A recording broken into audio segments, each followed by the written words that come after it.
কিরে তুই কার সাথে কথা বলছিলি? আমার মার সাথে কথা বলতেছিলাম। তোর মা না কোমাতে আছে, কথা কি করে বলবি? আমি কি আমার একটু আবেগ অনুভূতি এটা আমি আমার মার লগে প্রকাশ করতে পারবো না ম্যাডাম? আপনি কি করলেন? আপেল আপেল কে খাচ্ছিল? আমি খাইতেছিলাম আপেল।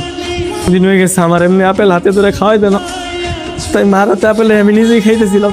তাতে বাড়িতে চল, আমি বাড়িতে যাবো। আচ্ছা ম্যাডাম আপনি আপনি গাড়িতে যান, আমি আসতেছি। এখানে থাকিস যা।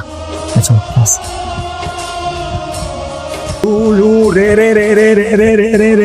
ও নো, এখানে বসে, এখানে। আউ নো, তুমি একটা বড় লোকের মেয়ে হয়ে এই ডিকো টিচার গার্লফ্রেন্ড হয়ে তুমি এই নোংরা পানিতে গরমুচ্ছ। এই যে ম্যাডাম ফুলি, এই ঘরটা সুন্দর করে মুছা শেষ হইলে কাপড় আছে ওই টয়লেটে রাখা, ওটা সুন্দর করে কষলে ধুবেন। তুমি কি তোমার বাড়ির পার্মানেন্ট কাজের বউ হয়ে গেছো? তোর গার্লফ্রেন্ড এলো মার্ডার কেসে আসামি। আত্মা সি তোর নামটাও কি দিয়ে দিব নাকি? হ্যাঁ নো,